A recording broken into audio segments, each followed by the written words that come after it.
Mahirap talaga pag may pasyente ka sa bahay. Yung anak ko po, kwento ko lang po ha, yung anak ko na nilalagnat, at 3 araw na siyang nilalagnat. Kain po tayo. 3 araw na po siyang nilalagnat. Yan yung pinagpupuyatan ko tuwing gabi na binabantayan. Kasi naman, alam niyo mga kabataan ngayon, mahilig sila ng gadget, di ba? Alam niyo namang marami ng games ang anuhan ng mga kabataan ngayon. Yun yung pinagpupuyatan niya. Kaya syempre, pag laging puyat ang isang tao, bumababa po yung kanyang immune system, di ba? Madaling kapitan ng sakit ang isang tao na bumaba yung kanyang immune system.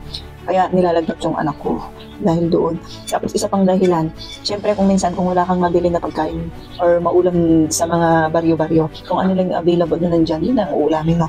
Eh palagi ang ulam namin noodles. Isa pang factor yon, nagka-UTI siya na naman dahil.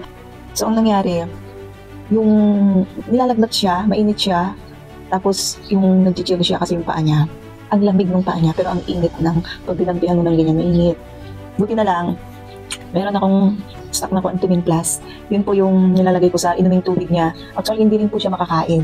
Kadalasan naman tayong mga di ba, pag may sakit ang tao, kadalasan na na wala tayong ganang kumain, hindi makakain. So kapag nakadalawang kutsara na siya ng subo, okay na yun sa kanya, ganun. Yung naalala ko, lalo siyang pumapayat. So, buti na lang, kasi itong Quantumin Plus na to, malaking tulong po talaga sa amin na may Quantumin Plus sa bahay. Kasi, subok ko na po ito for 10 years. Yan.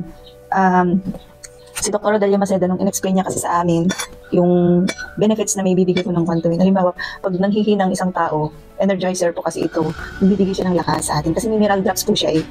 Kapag kulang tayo sa mineral sa ating katawan, ito, ipapatak lang natin to sa tubig. Yan. Tapos tumutulong para ma-regain yung lakas natin kasi yung mga essential minerals ay nandito na po. Lahat ng kakailanganin ng katawan natin na essential minerals ay nandito na po sa Quantumin Plus. Tapos, ayan, inom muna ako ha. Tapos po, tsaka isa pa pong pinaka-importante at pinaka-gusto ko sa lahat ay yung hindi mo na kailangan ng, halimbawa, kasi kapag mga kapsula or tableta na malalaki, pag walang tubig, hindi mo malunok. Tsaka yung anak ko, hindi talaga niya kayang lunukin minsan yung mga tableta or capsules. Kailangan hinahati-hati. So, ito kasi, nakita nyo naman kanina, ipapatak lang po ito sa tubig, di ba? Yan. Yung, mainit na tubig, yung kaya, hindi naman yung masyadong mainit na tubig, yung katamtamin lang, yung init niya is kaya nating lunukin. Yun lang po ang ipapatak natin sa ating inumin para, para maginhawahan tayo. Tsaka inaminit lang po yung inaminit lang po yung epekto nito, hindi siya nagtatagal. Yan. Kaya pati ako na nagpupuyat po para bandayan yung aking anak, umiinom din ako nito kasi syempre pag lagi tayong napupuyat, manghihina talaga tayo, di ba? Yan. So pati ako, pinapainom ko yung anak ko, nagiging kulay siya, medyo manilaw-nilaw pag nilagyan po natin yung tubig. Ayan. So awa ng Diyos po, yung anak ko, okay naman na siya.